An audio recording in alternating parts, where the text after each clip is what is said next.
नमस्कार, स्वागत है आप सभी का एबी स्टार न्यूज में और मैं हूं आपके साथ जुबैर चौधरी। वक्त हो चला है देश लाइव का, जहां बात करेंगे देश से जुड़ी अहम खबरों की।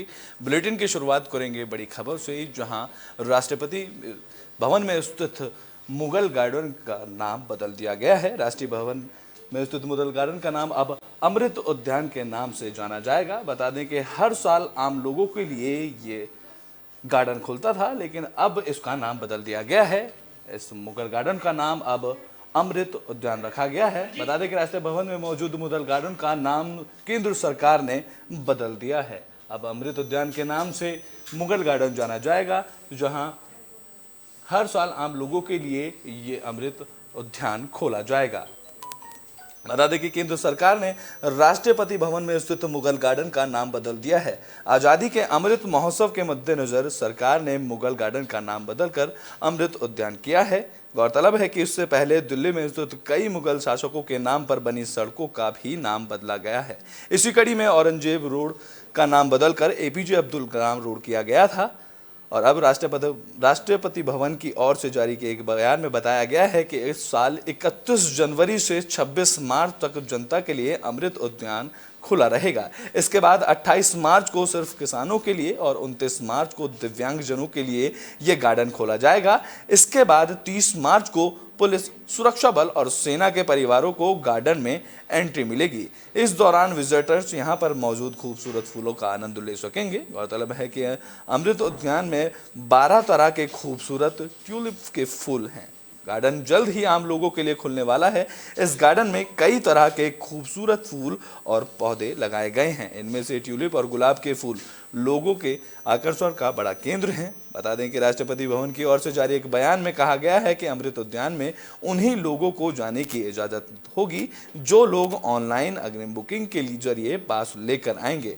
एहतियात के तौर पर वॉक इन एंट्री की सुविधा नहीं होगी। गौरतलब है कि पिछले साल भी वॉक इन एंट्री की सुविधा यहां पर नहीं थी, तब भी अग्रिम ऑनलाइन बुकिंग करने वालों को ही गार्डन में आने की इजाजत थी।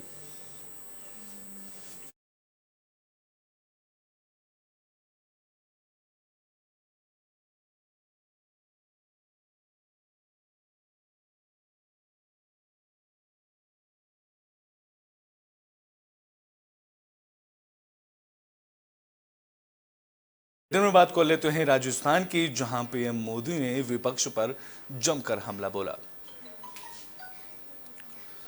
प्रधानमंत्री नरेंद्र मोदी राजस्थान के भीलवाड़ा में भगवान देव नारायण की 1111वीं जयंती समारोह में शामिल हुए। पीएम ने यहां एक जनसभा को संबोधित किया। इस दौरान बीते 4 महीने में प्रधानमंत्री का यह तीसरा राजस्थान का दौरा है। इस दौरान पीएम मोदी ने कहा कि यहां वे किसी प्रधानमंत्री की तरह नहीं, बल्कि एक भक्ति के भाव से आम लोगों की तरह एक यात्री के रूप में आशीर्वाद लेने आए हैं। पीएम मोदी ने कहा कि वह समाज के हर एक व्यक्ति के प्रयास की सराहना करते हैं। और वहीं उन्होंने विपक्ष पर निशाना साधते हुए कहा कि भारत को सामाजिक और वैचारिक रूप से तोड़ने की खूब कोशिश की गई है, लेकिन कोई सफल नहीं हुआ है। भारत एक भूभाग नहीं, बल्कि संभावना के अभिव्यक्ति है। भारत अटल, अजर और अमर है। यह हमारे देश के समाज की शक्ति है। उन्होंने कहा कि श्री देव नारायण जी भगवान ने समाज में समरसता के भाव को फैलाया है, समाज को एकजुट किया है, एक आदर्श व्यवस्था कायम करने की दिशा में काम किया गया है। देश में जो प्रयास हुए हैं, उसकी वजह से अब 11 करोड़ से ज्यादा परिवारों तक पाइप से पानी पहुंच चुक लगा है।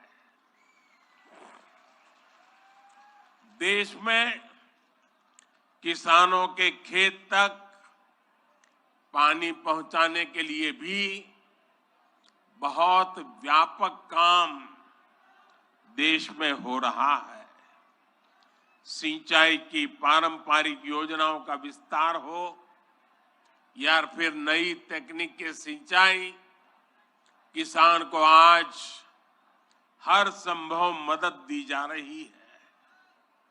छोटा किसान जो कभी सरकारी मदद के लिए तरसता था, उसे भी पहली बार पीएम किसान सम्मान निधि से सीधी मदद मिल रही है। यहां राजस्थान में भी किसानों को पीएम किसान सम्मान निधि के तहत 15,000 करोड़ रुपए से अधिक सीधे उनके बैंक खातों में भेजे गए हैं। साथियों, भगवान देवनारायण ने गौ सेवा को समाज सेवा का, समाज के सशक्तिकरण का माध्यम बनाया था। बीते कुछ वर्षों से देश में भी गौ सेवा का ये भाव निरंतर सशक्त हो रहा है।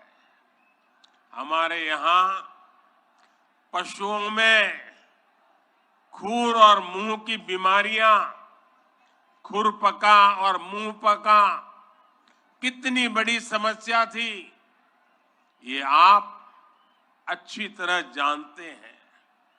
इससे हमारी गायों को, हमारे पशुधन को मुक्ति मिले, इसलिए देश में करोड़ों पशुओं के मुफ्त टीकाकरण का बहुत बड़ा अभियान चल रहा है। रामचरितमानस विवाद को लेकर अब अखिलेश यादव एक्टिव हो गए हैं। इस कड़ी में उन्होंने केशव प्रसाद, माफ कीजिएगा, स्वामी प्रसाद मौर्य को सपा कार्यालय तलब किया है। रामचरितमानस की चौपाई पर बयान देकर समाजवादी पार्टी के नेता स्वामी प्रसाद मौर्य घिर गए हैं। साधु संतों के लेकर हिंदू संगठनों, सत्ताधारी विधानसभा भारतीय जनता पार्टी के नेताओं ने भी स्वामी प्रसाद मौर्य के खिलाफ मोर्चा खोल रखा है। तो वहीं अपने विवादित बयान को लेकर समाजवादी पार्टी के अध्यक्ष अखिलेश यादव की चुप्पी पर भी सवाल उठे रहे थे। इसको लेकर सपा प्रमुख अखिलेश यादव अब विवाद बढ़ने के बाद एक्टिव मोड पर नजर आ रहे हैं। अखिलेश यादव ने रामचरितमानस विवाद के बीच स्वामी प्रसाद मौर्य को तलब किया है, जिसको लेकर स्वामी प्रसाद और सपा अध्यक्ष अखिलेश यादव के सामने अपना पक्ष रखने के लिए यूपी की राजधानी लखनऊ स्थित समाजवादी पार्टी के कार्यालय पहुंचे। समाजवादी कार्यालय में अखिलेश यादव और स्वामी प्रसाद मौर्य ने मुलाकात की, जहां जानकारी के मुताबिक रामचरितमानस को लेकर स्वामी प्रसाद मौर्य के विवादित बयान को लेकर अखिलेश यादव ने उन्हें तलब किया था। बताया जा रहा है कि स्वामी प्रसाद मौर्य ने रामचरितमानस को लेकर बयान दिया और उसके बाद भी लगातार बयानबाजी की, जिससे अखिलेश यादव नाराज हैं। गौरतलब है कि समाजवादी पार्टी ने स्वामी प्रसाद मौर्य के बयान से किनारा कर दिया था, जिसके बाद शिवपाल यादव ने स्वामी प्रसाद मौर्य के बयान से किनारा करते हुए कहा था कि समाजवादी पार्टी राम और कृष्ण के आदर्शों पर चलने वाली पार्टी है।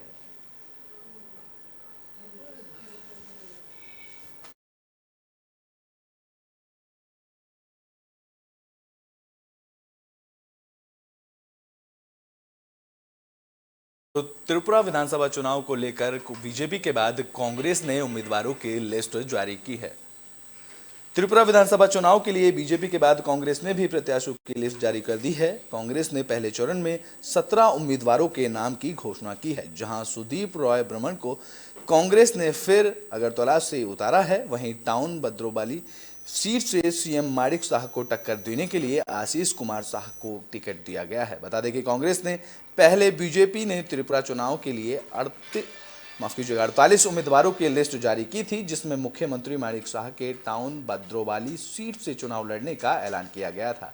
इसके अलावा केंद्रीय मंत्री प्रतिमा भौमिक के भी चुनाव लड़ने का ऐलान उसमें किया गया था और धनपत सीट से वह चुनाव लड़ेंगी, जिसमें बीजेपी ने 48 उम्मीदवारों का ऐलान किया। इसमें से उन्होंने मुख्यमंत्री बिप्लब कुमार देव का नाम शामिल नहीं किया। बता दें कि बीते 18 जनवरी को भारतीय निर्वाचन आयोग ने पूर्वोत्तर के 3 राज्यों के चुनाव की तारीखों की घोषणा की थी, जिसमें तीनों राज्यों में पिछली बार की तरह 2 चरणों में चुनाव होंगे। त्रिपुरा में 16 फरवरी को मतदान होगा, तो वहीं नागालैंड में और मेघालय में एक साथ 27 फरवरी को वोटिंग होगी।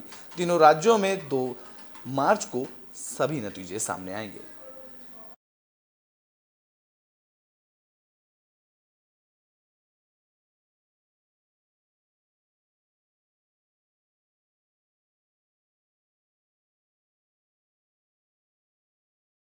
ब्रिटेन में बात कर लेते हैं अब भारत जोड़ो यात्रा की। जम्मू कश्मीर में एक बार फिर से भारत जोड़ो यात्रा की शुरुआत हुई और इस बार भारत जोड़ो यात्रा को महबूबा मुफ्ती का समर्थन मिला। जम्मू कश्मीर में कांग्रेस की भारत जोड़ो यात्रा शनिवार को एक बार शुरू हो गई। जहां अवंतीपोरा में शुरू हुई इस यात्रा में महबूबा मुफ्ती भी शामिल हुई। इस दौरान राहुल गांधी के साथ कांग्रेस के कई बड़े नेता और बड़ी संख्या में कार्यकर्ता यात्रा में शामिल हुए। बता दें कि यात्रा पुलवामा के रास्ते पंथा चौक तक जाएगी। वहीं राहुल की सुरक्षा को लेकर भी यहां सियासत देखने को मिली। कांग्रेस ने एक दिन पहले ही राहुल गांधी की सुरक्षा में चूक का आरोप लगाते हुए यात्रा रोक दी थी। वहीं जम्मू कश्मीर के अतिरिक्त मुख्य सचिव ने इस दौरान कहा था कि सुरक्षा में कोई चूक नहीं की गई है। राहुल की सुरक्षा में 25 कंपनियां तैनात हैं। इस बीच कांग्रेस अध्यक्ष मल्लिकार्जुन खड़गे ने गृह मंत्री को पत्र ट्वीट कर भेजा, जिसमें उन्होंने राहुल गांधी की सुरक्षा को लेकर मुद्दा उठाया। जिसके बाद कांग्रेस की भारत जोड़ो यात्रा जम्मू कश्मीर में 72 जिलों से होते हुए 14 राज्यों को कवर कर चुकी है और अब लगातार जम्मू कश्मीर में यात्रा कर रही है।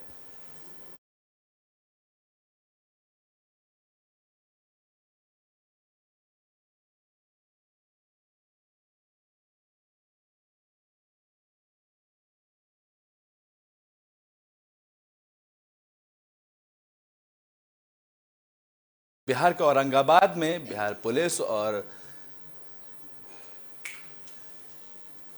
सीआरपीएफ की टीम को विस्फोटकों का बड़ा जखीरा हाथ लगा है। बिहार के औरंगाबाद जिले में नक्सलियों के खिलाफ पुलिस और सीआरपीएफ ने अभियान छेड़ रखा है। बिहार पुलिस और सीआरपीएफ की टीम में औरंगाबाद में नक्सल प्रभावित लडुया पहाड़ इलाके में लगातार सर्च ऑपरेशन चला रही है। सर्च ऑपरेशन के दौरान टीम को बड़ी सफलता हाथ लगी है। यहाँ पर बिहार पुलिस और सीआरपीएफ की संयुक्त टीम ने सर्च ऑपरेशन के लडुया पहाड़ इलाके में भारी मात्रा में विस्फोटक बरामद कर इलाके को दहलाने की साजिश, सुरक्षा बलों पर हमले की एक बड़ी नक्सली साजिश को नाकाम कर दिया है। जानकारी के मुताबिक सीआरपीएफ और बिहार पुलिस ने इलाके में 162 आईईडी बरामद किए हैं। बताया जा रहा है कि औरंगाबाद जिले के लडुया पहाड़ इलाके में भारी मात्रा में आईईडी बरामदगी की ये कार्रवाई शुक्रवार को ही, जहां सीआरपीएफ और बिहार पुलिस की ओर से चलाए गए सर्च ऑपरेशन से पहले 13 प्रेशर आईईडी का पता चला था।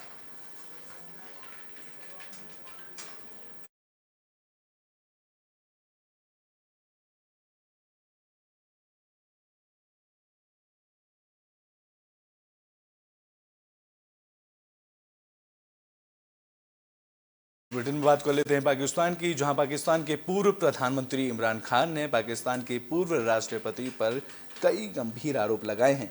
पाकिस्तान के पूर्व प्रधानमंत्री इमरान खान ने शुक्रवार को पूर्व राष्ट्रपति आसिफ अली जरदारी पर उनकी हत्या के लिए आतंकवादियों को पैसे देने का आरोप लगाया है। उन्होंने जरदारी पर पिछले 2 प्रयासों के विफल होने के बाद उनकी हत्या करने के लिए देश की खुफिया एजेंसियों के साथ एक नई योजना रचने का आरोप लगाया है। इमरान खान ने लाहौर में अपने जामा पार्क स्थित आवास में वर्चुअल प्रेस कॉन्फ्रेंस के दौरान पाकिस्तान पीपल्स पार्टी के सह अध्यक्ष पर यह गंभीर आरोप लगाए। उन्होंने कहा कि जरदारी के साथ 3 और नाम हैं जो इस नई साजिश का हिस्सा हैं। इमरान खान ने आगे कहा कि मैं आपको इसलिए ये कह रहा हूं क्योंकि अगर मुझे कुछ होता है तो देश उन लोगों के बारे में जानना चाहिए जो पीछे थे, ताकि देश उन्हें कभी माफ ना कर सके। तहरीक इंसाफ पार्टी के अध्यक्ष ने दावा किया कि जरदारी के पास पर्याप्त मात्रा में भ्रष्टाचार का पैसा है, जिसका इस्तेमाल वे आतंकवादी संगठनों को फंडिंग करने के लिए कर रहे हैं। अब उन्होंने एक प्लान सी बनाया है और इसके पीछे आसिफ जरदारी हैं।